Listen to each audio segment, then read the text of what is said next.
कई तरीके के प्रमुख ऐसे रोग हैं तो इस पूरी की पूरी फसल को चंद दिनों में ख़त्म कर देते हैं। ये जो लतर अभी तक स्वस्थ है, लेकिन अब जैसे जैसे ये लतर आगे बढ़ेगी, आप इसी को देखिए, ये जो लतर आगे बढ़ रही है, यहाँ से जो है वो ये लतर जो है वो रोगग्रस्त होती है। ये समस्या जो है वो मेन रूप से फफूंद जनित है। जिन खेतों में पानी रुक रहा है, लगातार अगर पानी रुक रहा है तो उसमें जो है वो इस तरीके के फफूंद बहुत तेज़ी से आक्रमण करते हैं। गलन की समस्या में ट्राइकोडर्मा एक रामबाण की तरह काम करता है।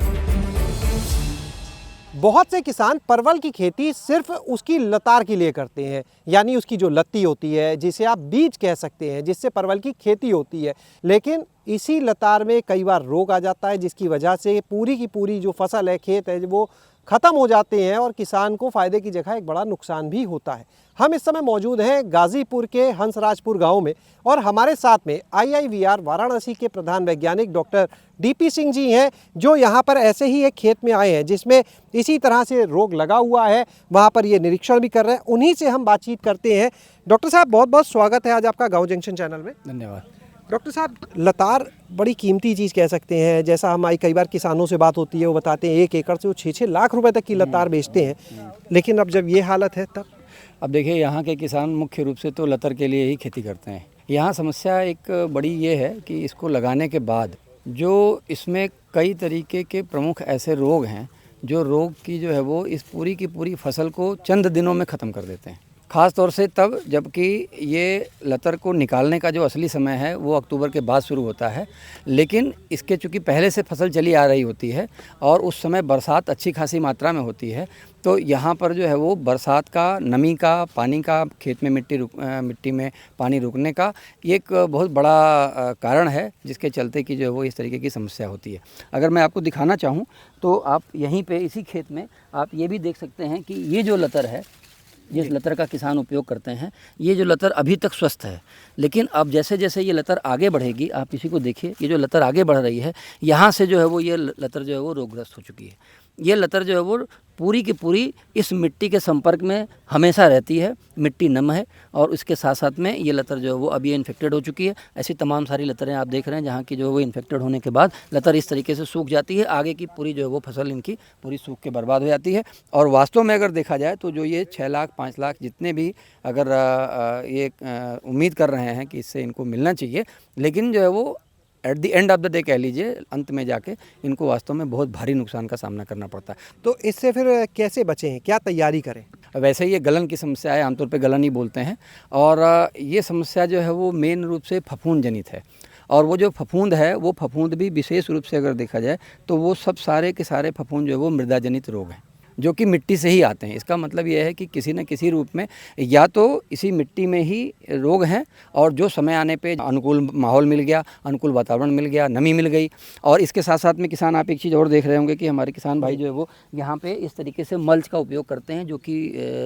ये धान की पुआल इत्यादि का है। तो काफ़ी दिनों से जो है वो ये जो मल्च पड़ी रहती है, वो भी एक तरीके से, या इसकी जो पत्तियाँ सड़ गल रही हैं, ये पत्तियाँ भी एक तरीके से जो है वो इन जो फफूंद है इनके लिए एक तरीके से भोजन का काम करती हैं। और फिर जब ये माहौल इस तरीके का बनता है, नमी बनती है और ह्यूमिडिटी ज़्यादा बनती है, इसके साथ साथ में जो है वो बरसात ज़्यादा होती है, जिन खेतों में पानी रुक रहा है, लगातार अगर पानी रुक रहा है, तो उसमें जो है वो इस तरीके के फफूंद बहुत तेज़ी से आक्रमण करते हैं। उन फफूंदों में विशेष रूप से जैसे फाइटोप्थोरा हुआ, या फ्यूजेरियम हुआ, पिथियम हुआ, इस तरीके के या तो 1 या 2 या 3 और या फिर ये कहिए कि 5-6 जो ऐसे फफूंद हैं, इन सब का एक पूरा कॉकस जो है वो एक साथ ही जो है वो पौधे पे आक्रमण करता है। और जब ऐसी स्थिति बनती है तो हमारे किसान भाई लगातार केवल जो है वो दवाओं का छिड़काव करते रहते हैं। बहुत ज़्यादा लागत इस पे गिरती है दवाओं का छिड़काव करने के लिए, उसके बावजूद जो है वो ये अपनी फसल को नहीं बचा पाते हैं और बाद में फिर इनको जो है पूरा का पूरा नुकसान भुगतना पड़ता है।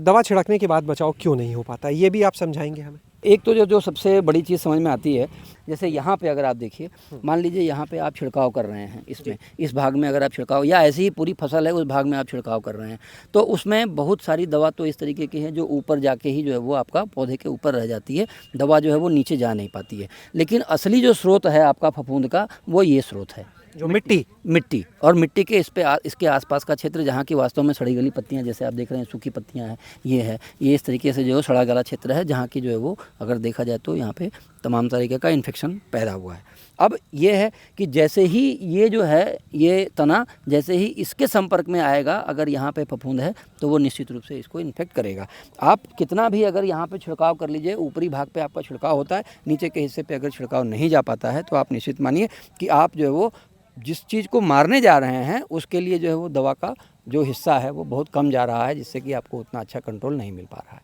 तो खेत में लगाते समय फिर ऐसा किसान क्या करें जिससे बच पाएँ? खेत की तैयारी के समय ही जो गलन की समस्या है, उस गलन की समस्या में ट्राइकोडर्मा एक रामबाण की तरह काम करता है। ट्राइकोडर्मा विरिडी हो, ट्राइकोडर्मा हर्जियानम हो, जो भी ट्राइकोडर्मा के फार्मुलेशन, चाहे वो पाउडर के फॉर्म में हो, चाहे वो लिक्विड के फॉर्म में हो, जो भी किसानों को उपलब्ध हो रहे हैं, वो कम से कम जो है वो जब ये किसान लगा रहे हैं, ये अपनी मिट्टी में ट्राइकोडर्मा को ज़रूर से ज़रूर लगाएं। इसके साथ साथ में तमाम तरीके की गलन की समस्या जो है वो बैक्टीरियल बीमारी से भी आती है, और उसके लिए जो है वो सीडोमोनास भी एक रामबाण जैविक तौर तरीका है, जिसको कि ट्राइकोडर्मा और उसके साथ साथ में फ्यूजेरियम को भी जो है वो इससे पूरे के पूरे खेत को एक बार जो है वो ये ट्रीटमेंट दें, जैसे कि गोबर की खाद में मिला के और फिर उसके जो है वो इनरिचमेंट करके गोबर की खाद में, और फिर जो है ये पूरे अपने खेत पे फैला दें उसको, और उसके बाद तब इसको लगाएं। अगर ट्राइकोडर्मा या सीडोमोनास या बैसिलस या ऐसे जीवाणुओं की संख्या या इनका पॉपुलेशन अगर यहाँ पे अच्छी तरीके से होगा तो आप निश्चित मानिए कि इस तरीके की जो बीमारियाँ हैं उनसे उनकी जो सिकनेस है वो जो है वो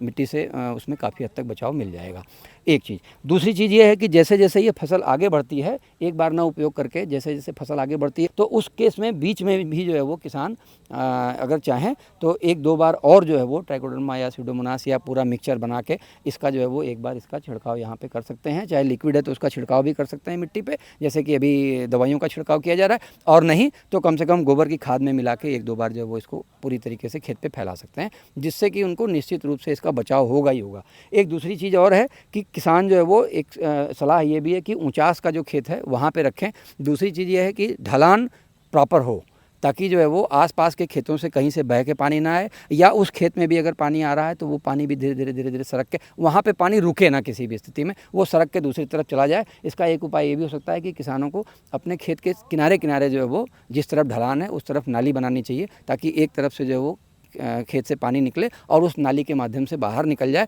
किसी दूसरे प्लाट को या किसी दूसरे खेत को किसी भी तरीके से नुकसान ना पहुंचाए। बहुत बहुत शुक्रिया डॉक्टर साहब, ये महत्वपूर्ण जानकारी आज यहाँ पर देने के लिए किसान भाइयों को। तो आपने जाना कि किस तरह से अगर आप भी इस लतर के लिए खेती कर रहे हैं परवल की, तो कैसे उसे सुरक्षित रख सकते हैं, और ये तैयारी आपको करनी होगी उस समय जब आप इसे अपने खेत में लगाने जा रहे होते हैं। उससे पहले खेत की जब आप तैयारी कर रहे होते हैं तभी आपको ये सारे उपाय करने होंगे, वरना आगे चलकर आप दवा छिड़केंगे लेकिन ये ज़रूरी नहीं उसका फ़ायदा हो, बल्कि दवा के छिड़काव के बाद भी राहत मिलने की उम्मीद कम ही रह जाती है। ऐसे में आप पहले ही अपनी तैयारी कर लें। और ज़्यादा जानकारी चाहते हैं तो IIVR जो संस्थान है वहाँ पर भी आप वाराणसी में जो वैज्ञानिक है संपर्क कर सकते हैं, या अन्य जो कृषि वैज्ञानिक है उनसे भी संपर्क करके इसके बारे में जानकारी ले सकते हैं। शैलेश अरोरा, गाँव जंक्शन।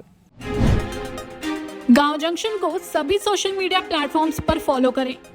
व्हाट्सएप चैनल और जीमेल ID पर भी संपर्क साध सकते हैं।